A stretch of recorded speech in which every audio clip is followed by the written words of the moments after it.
everyone, I'm Matt Williamson. What's going on? Nothing in Steelerland. I am recording this Sunday evening. And folks, I was planning on doing this no matter what. But I am going to go give us a little thumbnail in the three teams in the AFC North, not named the Steelers. And that Bengals game just ended. We saw the Browns early this morning, and Ravens were wedged in between there. Man, I'm not doing this just because they're all in a miserable state right now. I was planning on doing it if they were all undefeated, but wow. I mean, this division is a disaster right now, and it is so prime for the taking for the Steelers. Now, Steelers have a long stretch coming out of their bye, and you're going to have to stay healthy and all those things, but we'll talk Steelers this week. Let's start with the Bengals. So, if you watch this game, or if you just kind of casually did, you might be like, oh, Bengals came back, made it close. Kinda. The Lions were never in danger at all in this game, and they allowed some bigger play, some production when they weren't being super aggressive on defense. And I'll be honest, Hendrickson made some plays early in the game, and Chase played really, really well. But you can see how frustrated he is right now without Burrow. And there's like nothing else here. And I think it shocks no one that their defense stinks. I mean, they really didn't do much to address a league worst defense basically this offseason, except for really blame the coordinator, Lou Anarumo, who then in turn goes to the Colts and greatly bolsters their defense. Greatly. And a lot of it is scheme related. Whoops, boy, they really screwed that one up. Now, I'm not saying this defense would be great if they kept their D coordinator. They don't have very many good players. But it's really bad on that side of the ball. And the Lions had very little resistance, especially when this game mattered. And that's to be expected. Okay. Now, obviously you lose Burrow or, Lamar. I mean, that is going to destroy a team. These are the best players in the league. I readily admit that. There's no doubt about it. But this team looks so sloppy. And frankly, they're probably worse on offense than they are on defense, even with Browning, who has had a little bit of success in his career. But turnovers and penalties and just not a buttoned up unit at all. The protection's bad. I mean, safeties in the end zone. I mean, this team is terrible. And I know that they put 2 wins in the bank early in the season, which is uncharacteristic for them too. And I thought maybe around this stretch, they might throw a late pick to go get Russell Wilson and try to survive and win a couple games until Burrow comes back. They're so far from that. I mean, I think it's to the point now where you're going to see Hendrickson getting traded. They could get out from Higgins too. I don't know if that'll happen or not. I lean towards no. I don't think Joe would be cool with that. But this looks like a poorly coached team that is more or less given up. And I hate saying that. Maybe that's strong. I don't usually say that about professional athletes, but they look like they don't have any confidence that they can win.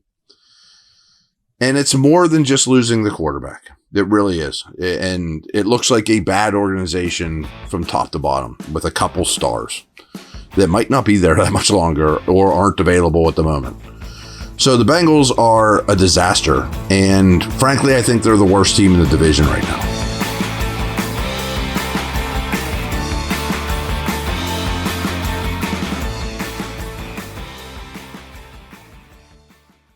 Football season's finally here. Time to check out the latest odds, futures, and win totals on the FanDuel Sportsbook. Think the Steelers are headed to the Super Bowl? Lock in your bets today.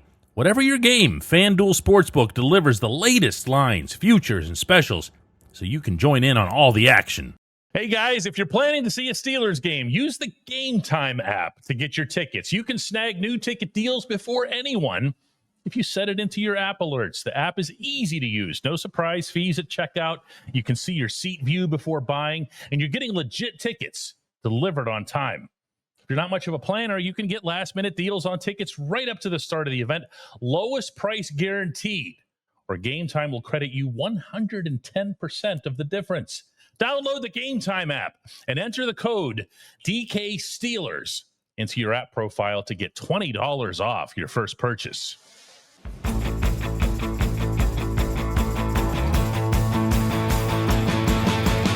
Let's talk about the Baltimore Ravens, who have one win.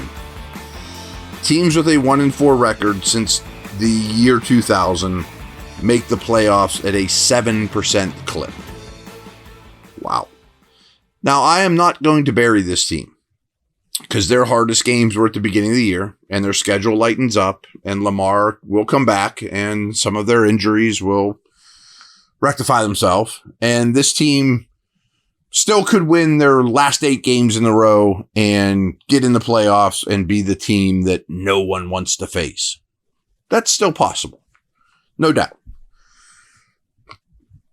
And let's make sure we bring up that maybe their 6 or 7 most important players, certainly 7 of their top 10. I mean, left tackle, your best defensive tackle, 2 really good defensive backs, let alone Lamar. We're all out for this game. Like, it was a ridiculous number of huge injuries to super important players. It would almost be like if the Steelers had to play tomorrow without Metcalf, Frazier, Ramsey, Watt, Hayward, and throw someone else in there for fun, Elliott, like they're top dudes. It's that bad. But they got destroyed. And I will say all year, both their offense and defensive lines are really, really suspect. I mean, they've been getting blown off the ball since the first game of the season. And their offensive line is not opening holes at all. It's not protecting pretty well.